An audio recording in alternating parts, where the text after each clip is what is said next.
से भी कोई जमहूरी जमात नहीं है, बल्कि एक आमराना जमात है। इनके लीडर, इनके कायद जुल्फ़िकार अली भुट्टो साहब खुद 1977 में 70 में खुद ही सिविल मार्शल एडमिनिस्ट्रेटर बन गए थे, और जब से इनका सारा दारोमदार ताकत पर है कि ताकत का बेपनाह इस्तेमाल करके मजलूम लोगों को ताकत के ज़रिए कुचल दिया जाए। ये मुराद अली शाह की या किसी की ज़ाती रहाइश नहीं है। ज़ाती रहाइश पर जाना होता तो बिलावल हाउस चले जाते ना। तो ये सरकारी इमारत है, इसलिए हम ये तमाम सिंबल एहतजाज होते हैं, वहाँ पर जाकर एमक्यूएम ने कोई तशद्दुद नहीं किया। और उस वक्त जब ये इन्होंने ये शेलिंग शुरू की, मारपीट शुरू की, तो उस वक्त जो इनके एडवाइज़र हैं मुर्तज़ा वहाब, वो हमसे टेलीफोन पर बात कर रहे थे। मुझसे उन्होंने बात की, आमिर खान भाई से बात की, ख्वाजा इजहार भाई से बात की। तो हमने उनसे ये बात कही थी कि आप लोग यहाँ तशरीफ़ लेकर आ जाएं और मीडिया के आगे ये यकीन दहानी करा दीजिएगा कि हम इस पर गौर करेंगे, हम अपना एहतजाज ख़त्म कर देंगे। उन्होंने ये कहकर फ़ोन बंद किया और उसके 2 मिनट बाद ही ये पुरतशद्दुद कार्रवाई शुरू गई। इसका मतलब ये कि ना वो बात करने पे यकीन रखते थे, बल्कि उन्होंने इस बात को अपने लिए एक इंसल्ट समझा होगा कि भाई ये चीफ मिनिस्टर हाउस पर क्यों आ गया एहतजाज करने। चीफ मिनिस्टर हाउस सरकारी इमारत है, उसके अभी तक दर्जनों रहायशी रह चुके हैं, वहाँ पे लोग आते रहते हैं, जाते रहते हैं, उसकी सरकारी हैसियत है। इसलिए वहाँ पर एमक्यूएम अपना एहतजाज रजिस्टर कराने आई थी, जो उसका हक था और हक है। वज़ीर आला सिंध, आईजी सिंध और दीगर जो गवर्नमेंट ऑफिशल्स हैं, उनके ख़िलाफ़ जो दरख्वास्त यहाँ हम जमा कराने आए हैं कि उनके ख़िलाफ़ मुकदमा कायम किया जाए, उसकी बुनियादी वजह यह है कि 27 जनवरी को वज़ीर आला हाउस के सामने जिस तरीके से पुरअमन ख़वातीन, बुज़ुर्ग, नौजवान, बच्चों और पार्लियामेंटेरियन पर जिस तरह हमला किया गया, डायरेक्ट उनके ऊपर शेलिंग की गई, लाठी चार्ज किया गया, बेपनाह तशद्दुद किया गया, वज़ीर आला सिंध की अहकामात पर इन गवर्नमेंट ऑफिशल्स ने गाड़ियों की तोड़ फोड़ की।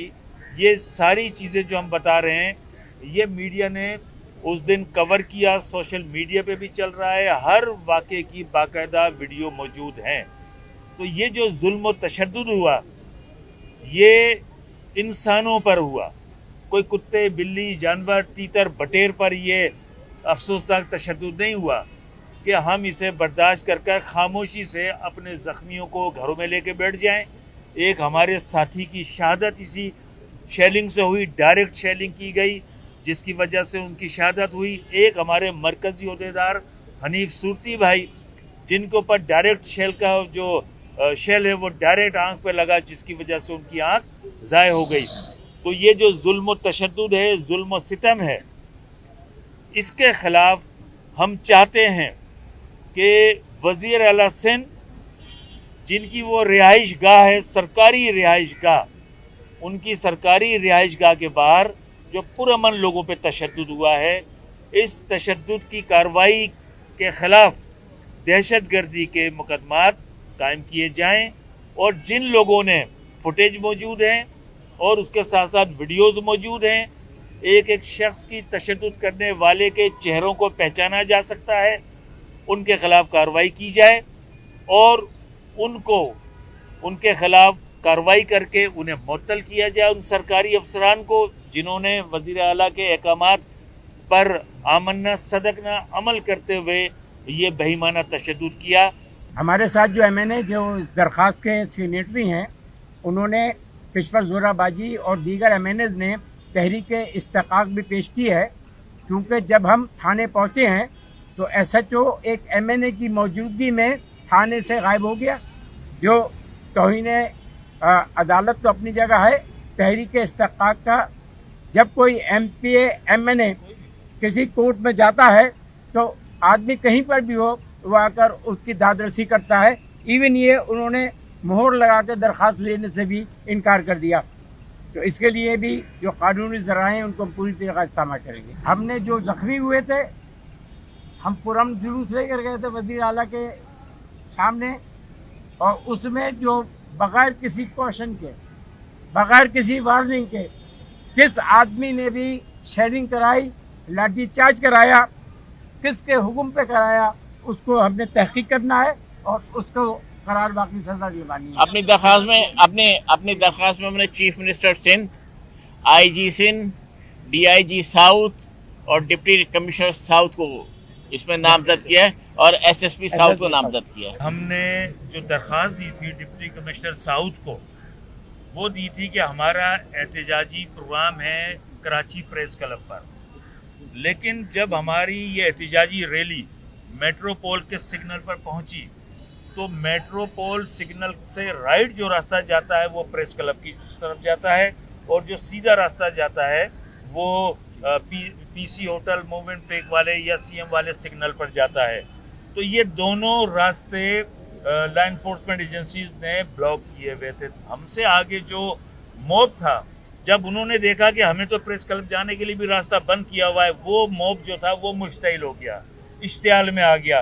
तो बजाय वो प्रेस क्लब जाने के सामने की रुकावटें हटाते हुए वो फिर इश्तियाल में फिर वो चीफ मिनिस्टर हाउस की तरफ चले गए। जब पूरा मॉब उधर चला गया तो अब ऐसे मौके पर लीडरशिप रोक ही नहीं सकती, वो भी कोई 2-3 मिनट का सफर था, आनन फानन लोग वहां पहुंच गए। एक बात तो ये है। दूसरी बात ये कि जी बिल्कुल चीफ मिनिस्टर हाउस जो है वो रेड जोन है, सिंध असेंबली वो भी रेड जोन है। एक तरफ सिंध असेंबली के ऊपर किसी सियासी मजहबी पार्टी को 28 दिन तक धरने की इजाजत दे दी जाए, वहां पर गवर्नमेंट ऑफिशियल्स उनको उठाने की बजाय उनसे जाकर मुज़ाकरात करें, और दूसरी जानिब इस शहर की सबसे बड़ी सियासी पार्टी वो जब रेड जोन में वज़ीर आला हाउस के सामने पहुंची तो 2 घंटे के अंदर अंदर उनके ऊपर ये तशद्दुद बर्बरियत करके उन्हें मुंतशिर कर दिया गया। जब आप सेनेट के सामने एहतजाज कर सकते हैं, डी चौक पर सदर पाकिस्तान या नेशनल असेंबली के सामने जाकर एहतजाज कर सकते हैं, जब आप सुप्रीम कोर्ट के सामने जाकर एहतजाज कर सकते हैं, तो फिर वजीर आला हाउस ऐसी कौन सी मुकद्दस जगह है कि जहां पर आप एहतजाज नहीं कर सकते। हाँ, ये इस गवर्नमेंट ने अपनी इस बिल्डिंग को, इस जगह को अवाम के एहतजाज से बचाने के लिए रेड जोन करार दिया गया है।